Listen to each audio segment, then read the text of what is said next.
Tervetuloa iOlki.net tiedonantotilaisuuteen. Kaupankäynnin kohteena on 48% yhtiön osakkeita, niitä nimellisiä osakkeita. Sijoitettu pääoma panostetaan nousujohteiselle markkina-alueelle, kohteena lähiseutu Tampere. Yhtiön varat sijoitetaan kiinteään omaisuuteen, mihin luonnollisesti kuuluu tontti, kunnallistekniikka ja vesi- ja viemäröinti ja sähkö, pilottitalo ja pihatyöt. Sopivalle tontille on mahdollista luoda pienmiljöö. Asuinpinta-alaltaan 38-76 nelimetriä. Yhteinen huvi- ja oleilutila on luonnollinen osa hyvinvoivaa asuinmiljöä. Ilman sitä asuinalue on pelkkä vitsi.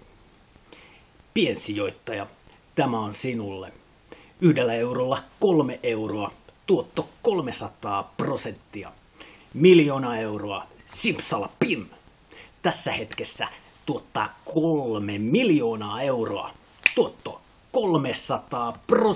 300%. Raha etsii suojaisaa paikkaa. iOlki.net osakesalkku on varma paikka. Sinulle, jonka käsiin raha virtaa, kasvaa ja voi hyvin. Lisäksi se kukoistaa. Englanti ja USA hyödyntävät oljen ominaisuuksia. Slaavilaisessa kulttuurissa tälle rakennustekniikalle on pitkät perinteet. Mistä kaiketi tämäkin alun alkaa on lähtöisin. Pientä ironiaa siis nimessä. iOlki.net-sivut eivät kerro talon rakenteesta tuon taivaallista, mutta siinä on kantava puurakenne ja tietynlainen levitys, minkä ansiosta jokainen paali on kuin tiili. Nämä rakennusasiat on tarkasti mietitty niin, että talon voi purkaa ja kasata aina uudestaan uudelle paikalle kokonaan. Homma on tehty niin helpoksi, että lapsikin sen osaa.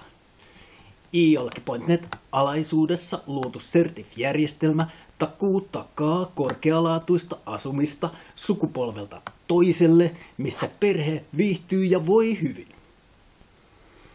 Kutsu kirjallisena yhtiön ensimmäiseen yhtiökokoukseen, missä virallisesti idea yhtiöitetään muotoon osakeyhtiö. Kokouspaikkana Tampere.